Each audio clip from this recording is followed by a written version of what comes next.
Surah 70, The Ways of Ascent, a Meccan surah that describes the Day of Judgment. One of the opponents of the Prophet challenged him to hasten the punishment they had been threatened with, so the foolishness of the disbelievers in denying the resurrection is exposed. The people who will be granted the garden are described.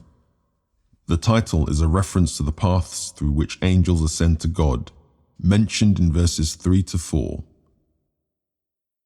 In the name of God, the Lord of mercy, the giver of mercy. A man mockingly demanded the punishment. It will fall on the disbelievers, none can deflect it. From God, the Lord of the ways of ascent, by which the angels and the Spirit ascend to him, on a day whose length is 50,000 years. So be patient, Prophet, as befits you. The disbelievers think it is distant, but we know it is close. On a day when the heavens will be like molten brass, and the mountains like tufts of wool, when no friend will ask about his friend, even when they are within sight of one another. The guilty person will wish he could save himself from the suffering of that day by sacrificing his sons, his spouse, his brother, the kinsfolk who gave him shelter, and everyone on earth if it could save him. But no, there is a raging flame that strips away the skin, and it will claim everyone who rejects the truth, turns away, amasses wealth, and hoards it. Man was truly created anxious. He is fretful when misfortune touches him, but tight-fisted when good fortune comes his way.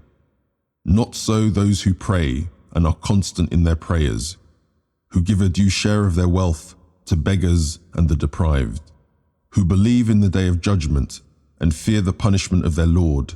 None may feel wholly secure from it, who guard their chastity from all but their spouses or their slave girls. There is no blame attached to their relations with these. But those whose desires exceed this limit are truly transgressors. And those who are faithful to their trusts and their pledges, who give honest testimony and are steadfast in their prayers, they will be honored in gardens of bliss. What is wrong with the disbelievers? Why do they rush to peer at you, Prophet, from right and left in crowds? Does every one of them expect to enter a garden of bliss? No, we created them from the substance they know, and by the Lord of every sunrise and sunset, we have the power to substitute them for others better than they are. Nothing can prevent us from doing this. So leave them to wallow in idle talk until they come face to face with their promised day. The day they will rush out of their graves as if rallying to a flag, eyes downcast and covered in shame. That is the day of which they were warned.